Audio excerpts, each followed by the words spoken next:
What's up guys, Larry Chen here. Welcome to another episode of Hoonigan Autofocus.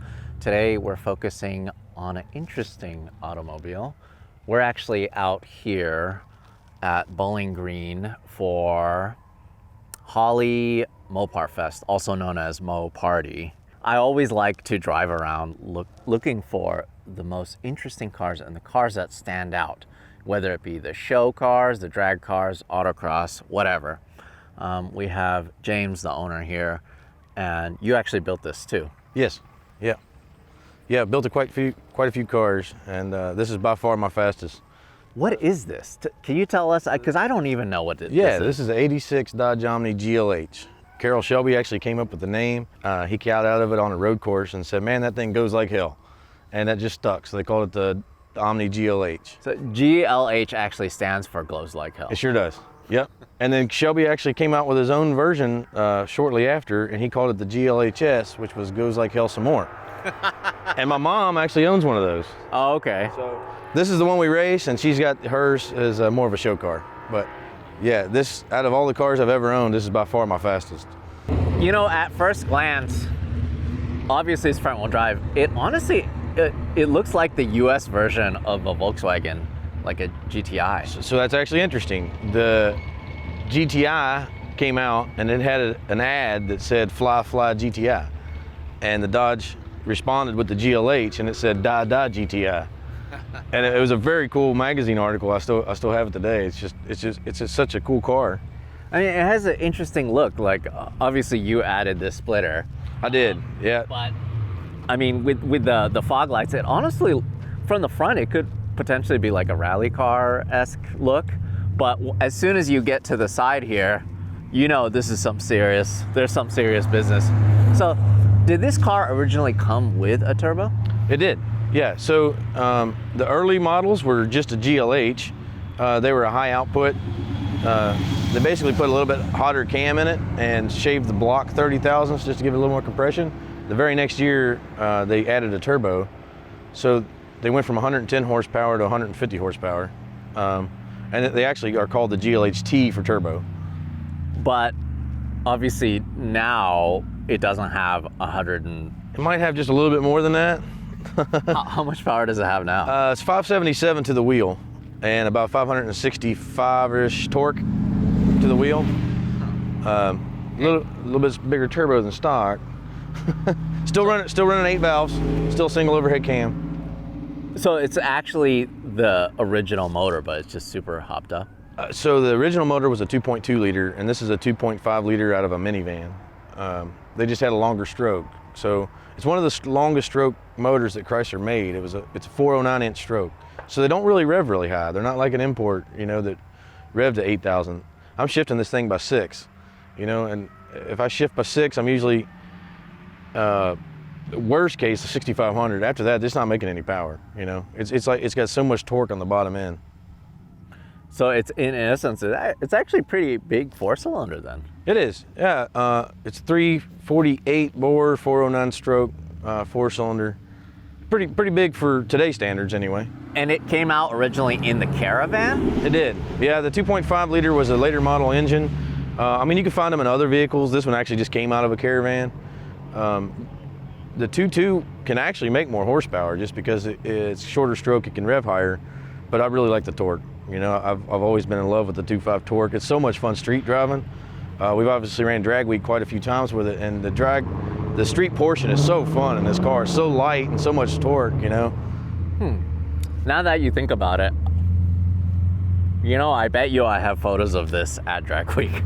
Yeah, so we were here in 13. That was my very first drag week, and then we fell in love with that whole concept of how drag week works. And man, we've been there every year we can. You know, it's just like, man, this is so much fun. We took this 13, 15, 16, 18. I had a Dodge Caravan I built. I sold it to a friend of mine, and we took that, I think, in 17. And we had, man, that was a blast. We broke so many axles in that thing, but it was, you know, he was running low 12s, and it was a good time. A lot of people don't understand what it actually is, but I call it endurance drag racing. It is. Right? I mean, there's no really other way to explain it. Yeah. The fact that you have to street drive this. So how does this tow a trailer? Is it pretty good? Yeah. So we just tow a little 4x8 trailer behind it. we carry our slicks and tools and fuel. Obviously, I run race fuel on the track and then 93 octane on the street. There's not many front-wheel drive cars that compete in Drag Week. I think there was a blue older Civic. There is. Like a first-gen Civic. Yeah. Other than that, I can't think of any other front-wheel drive cars. There's very, very few. I mean, there might be a few that are slower, just kind of following along. But I mean, to actually compete, yeah, I think Joseph Fisher is the guy's name that has the blue Civic, or he has a white Civic. There was a blue Civic. You're right. I don't remember that guy's name, but when we show up with front-wheel drives, there's very few. Can we take a look at the engine? Oh, absolutely. The Omni. Okay, so they had a pedestrian version of this then, right? Too, like an economy version. Yeah, they were great cars. I've had a few of them just for daily drivers. You know, just the stock carbureted or fuel injected 2.2. You want to talk about a sleeper? Like this is a sleeper. Dodge Caravan motor with just a huge snail. Amazing. There's an easy button, but I cannot imagine it being easy at all in any way. So we just recently switched this over to a standalone. It's got an MS3 Pro Gen 1 in it. Up until just a few weeks ago, we were running stock electronics. So I 3D printed at work just a cover to go over the distributor, and somebody said, man, that kind of looks like an easy button. I'm like, dang, we're gonna make it an easy button. So I just 3D printed a new one with letters on it. I love that. Wow. Single overhead cam, yeah, nothing fancy. Nothing fancy at all. That is a huge snail though. What kind of turbo is it? That's a Garrett, yeah. It's a GT 3582. Spools remarkably well. About 3,500 RPM, I'm at full boost. So, in terms of being competitive, I mean, this event is pretty much perfect for you, huh? So we're in the stick shift shootout. I'm the number 1 qualifier right now. Win a 10-10 at 144. The traction's just not there quite yet. Hopefully tomorrow morning, maybe they'll have a track prep a little bit better. We're looking for some high 9s. The rest of the field's mid-10s. So, I mean, it's tight competition, but we made the number 1 qualifying pass this morning, and I've just been keeping an eye out, and I haven't made any more passes, just kind of saving it for the runs tomorrow for the eliminations. And this is the only front-wheel drive in that class. It is, yeah.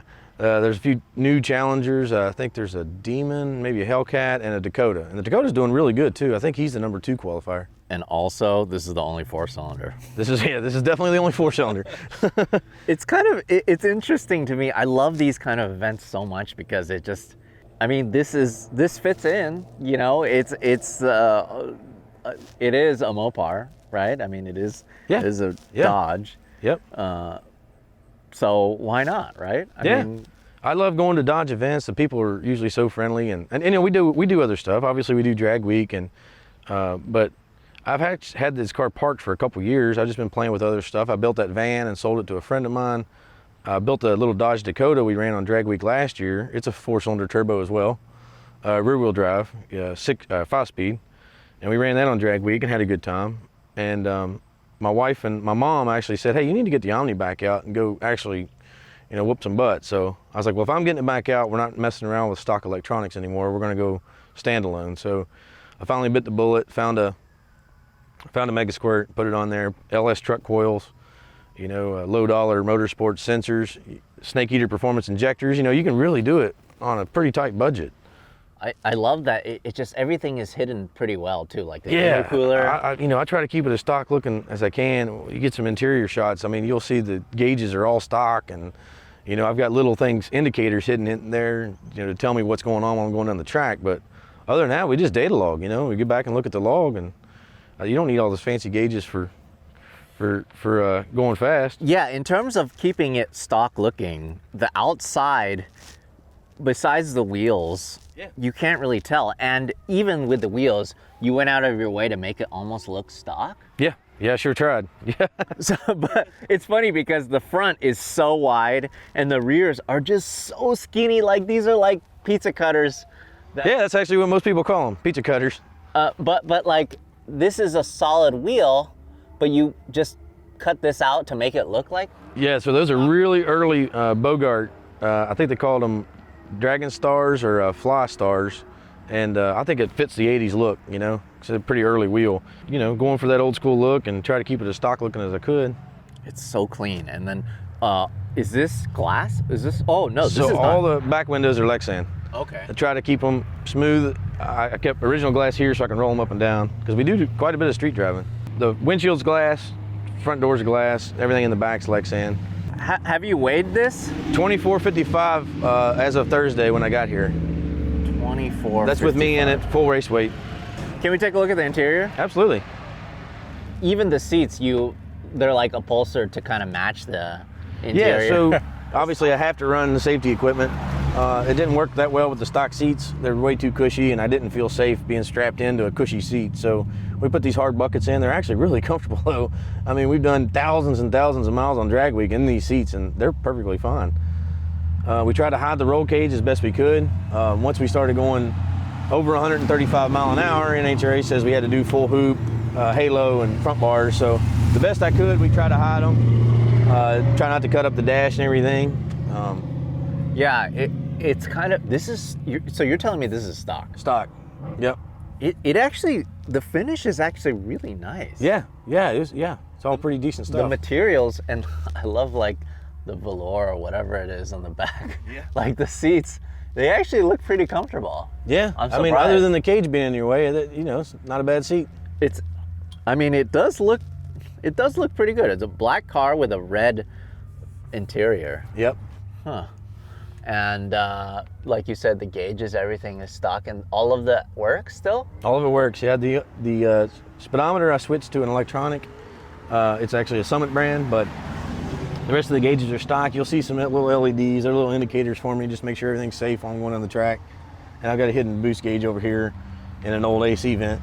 I love also that you kept a stock steering wheel. Stock steering wheel, yep. They're really light, so no reason to get rid of it, really. So what transmission is this? So this is a 555 transmission out of a Daytona. They're really strong. Obviously, we've done some modifications to it, so the shifter is a little bit taller than the factory shifter. So that console for the shifters actually have a van as well, just to kind of hide it and make it look stockish. Oh, okay. So this is out of a minivan. Yeah, this console. It actually yeah. matches pretty good. Yeah, too. yeah, it's not bad. This is out of the Caravan. Yes. Yep. The shifter is out of a Shadow. Cables are out of a Shadow. The transmission's out of a Daytona, and then that console's out of a van. Huh. So you've really gone out of your way to keep everything Mopar. As much as I could. Yep. So about the LS truck coils are about the only thing that's non-Mopar I think on here. It's unbelievable. If I just showed this picture right here, just this, people would think it's factory. I mean, it's not that crazy looking, you know? But once you see the seats, they'll say, okay, in the cage, okay, there's something crazy going on. But you, like you said, you've really gone out of your way to tuck the cage as close as possible, but not to ruin the really interesting 80s interior. Yeah. I like it. So what's next for this thing? So we're trying to get back in the nines. We've ran a 999 once at the end of drag week, and I want to get back there again. So we're really trying hard this weekend. I'm not sure if the track prep's going to be there. Just the sun's getting it kind of greasy. But I mean, the mile an hour is there. We're still doing 144 mile an hour. We're just not getting real good 60 foots. 144 mile an hour. I wonder what the original top speed was for this car. The original speedometer only went to 85. It's really funny that, so a GLH and any other Omni and Horizon, they were all the same cars. They only had a speedometer that went to 85. The GLH S version, which is the Shelby built version, he just put a sticker on it. So when the speedometer wrapped around, it actually went to 125. But it was literally a sticker they just stuck on. I mean, it was plain as day that it was not, it was a factory 85 mile an hour speedometer with a sticker stuck on it. Right. Which I thought was kind of cool. So, is the rear bumper shaved or anything like that? Yeah, rear bumper is shaved. We shaved the rear bumper, the rear wiper, the third brake light, the key lock. Just kind of make it a little smoother in the back, save a little weight. I like this. Historic motor vehicle. Yeah. Kentucky's historic motor vehicle plates are kind of ugly, but... No, it's pretty cool. It's like a horseless carriage thing going on. I don't even know what else to say. I mean, it's just such a cool car. I mean, you know it. That's why you built it, and what a way to be different, right? I mean, you're lined up against so many of these V8 muscle cars. Nothing wrong with that, No, absolutely not. I love those too. I love all cars, but yeah, it's a blast. A lot of guys hate on them, I think until they figure out that, you know, we're just here to have fun too.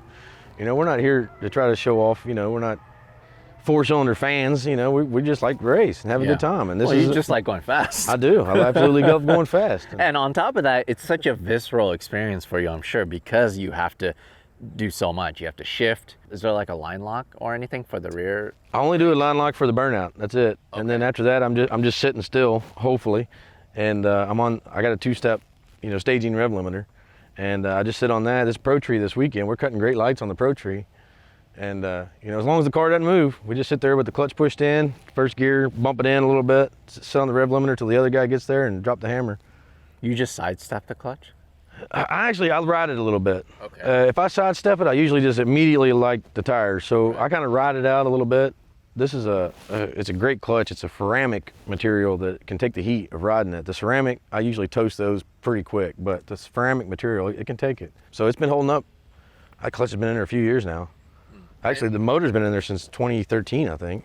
I mean, because when you're racing a front-wheel drive with this much power, obviously there's no traction control. You know, it's all driver in terms of just getting that power down. Yeah, so I control the boost by gear. So in first gear, I'm only leaving with like 18 pounds. And then second gear, I'm hitting about 25, third, 30-ish.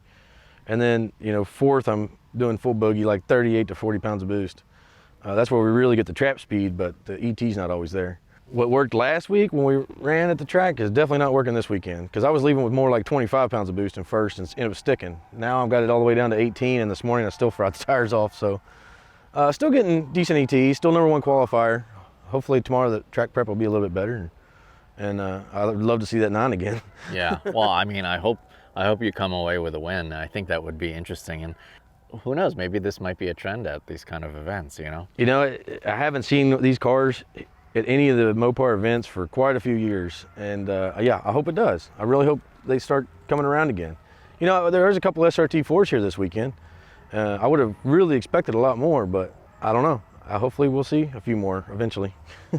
Unfortunately, those most of them are on Craigslist, and most of them are like clapped out, like on their last leg, because you want to talk about cheap horsepower. And amazing car, by the way, like so cool. And it's unbelievable in my eyes that they even came out with that car, that it even exists. But I'm glad it does, I'm glad they made it.